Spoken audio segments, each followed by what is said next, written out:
لوگوں کو درجہ بدرجہ مقام دو، شرفاء کی عزت اور علماء کی تعظیم کرو، بزرگوں کے وقار کا خیال رکھو، نوجوانوں سے شفقت اور مہربانی سے پیش آؤ اور نیک لوگوں کی صحبت اختیار کرو۔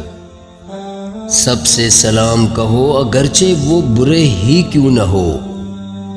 اگر علم کو دنیاوی فائدہ حاصل کرنے کے لیے سکھایا جائے تو کبھی بھی وہ دل میں گر نہیں کرتا۔ اگر کسی کو خوشی حاصل ہو جائے تو اسے مبارکباد دو۔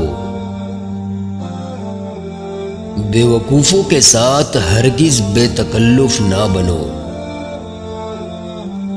دنیا کے ساتھ تعلقات کو کم کرنا یہ ہے کہ انسان دنیا سے صرف ضروری چیزیں لے لے اور غیر ضروری چیزوں کو چھوڑ دے۔ اگر کسی سے غلطی سرزد ہو جائے تو درگزر کرو۔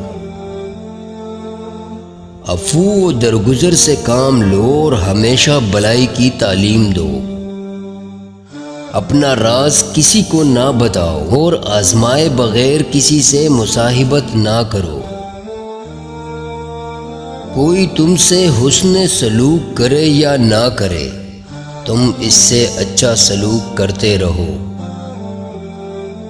عرش والے کی عطا تمہاری عطا سے بہتر ہے۔ جو شخص وقت سے پہلے عزت و شرف طلب کرے گا زندگی بھر ذلیل رہے گا۔ جہاں تک ممکن ہو سکے لوگوں میں محبت و اخوت کا اظہار کرو۔